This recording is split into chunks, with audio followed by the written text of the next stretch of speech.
Anti-Semitism is surging once again, particularly online. Using data from Jewish advocacy body the Anti-Defamation League, the New York Times reported that anti-Semitic content soared more than 919% on X and 28% on Facebook in the first month since the Hamas attacks of October 7. It has been a growing trend over the past few years.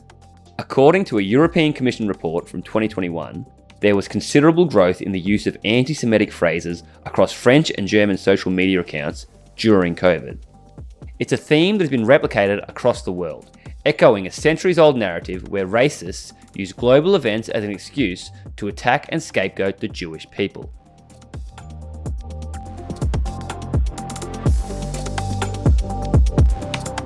Anti-Semitism is a historic phenomenon. We call it the oldest hatred because it really goes back to antiquity. From biblical times, history shows anti-Semitism developed as Christianity grew with it. It is seen in the artworks of the Renaissance, where depictions of Christian dominance and Jewish persecution hung in galleries and palaces across Europe, time-stamping the suffering. How Jews were forced to convert to Christianity or be kicked out of their homes during the Spanish Inquisition, pushed into ghettos by the popes of Rome, or murdered in Germany for perceived conspiracies against Christianity. These works reinforce racism through culture as a constant. The way we recognise anti-Semitism today, really we can trace that back to the kind of early to middle 19th century, where this pseudoscience emerges, which really follows the revelations of Charles Darwin on the origin of species. And Darwin's principles get misapplied to analysing human beings and humanity. So what we get with the rise of these kind of ideas is the notion that there are inherent traits linked to your racial makeup. It was around this period that a Jewish nationalist movement emerged, Zionism. Its founder, a Hungarian journalist named Theodor Herzl, believed European anti-Semitism had grown so bad that Jews would never be allowed to assimilate, meaning they needed a homeland of their own. At the first Zionist Congress in 1897, he and his fellow members agreed that the movement's aim was to establish a home in Palestine for the Jewish people, secured under public law. Around the time Herzl was developing his movement, a German named Wilhelm Marr had written a paper that Germans were losing out to Jews. Along with founding the League of Anti-Semites, Marr's attempt at intellectualizing his racism established some of the tropes that endure to this day. So at the same time as the race science part, there also emerges this notion that Jews are taking over the world, right? This conspiratorial thinking around Jews and their power. And it's nonsense, but it becomes quite popular in certain parts of the world. And so this kind of these modern anti-Semitism, which revolves around race science and around Jewish conspiratorial thinking, it brings Jew hatred into the modern world. Like, this transforms anti-Semitism, and it persists to this day. The biggest sort of flashpoint is the Holocaust, and really that first half of the 20th century, when violence against Jews is almost non-stop. The violence in the early 20th century saw many Jewish people make Aliyah, a Hebrew term that describes Jewish people moving back to Israel.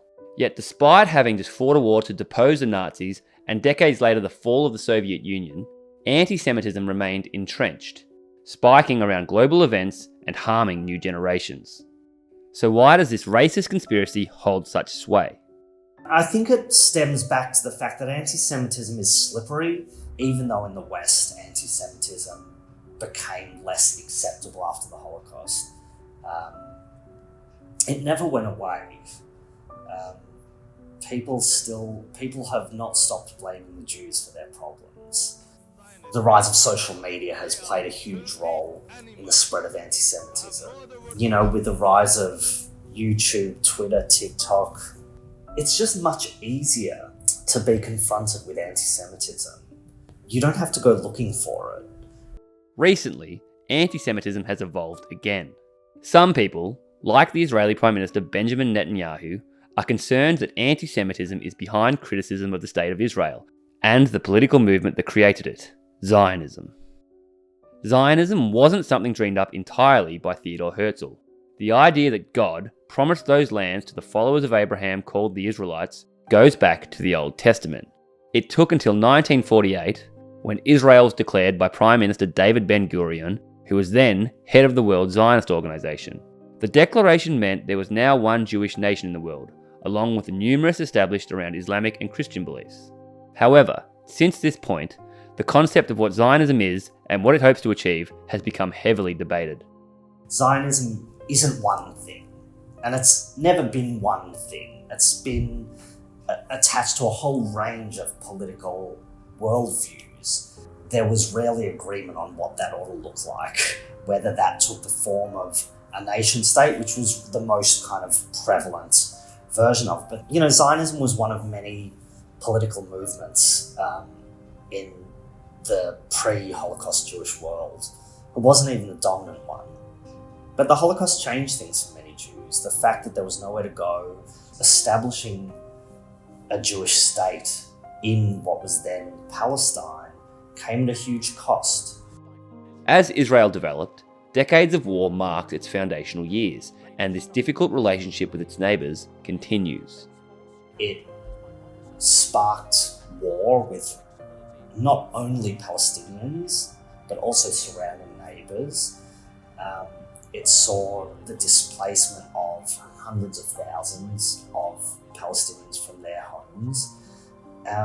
And it's been an intractable quagmire, I guess. So there's this kind of, in a way, unsolvable problem between the notion that only Israel can shore up the Jews' existence, and if you don't have a Jewish state, then that leaves Jews vulnerable, versus at what cost? And I think that's really the position of many anti-Zionists, that the cost of statehood is too great.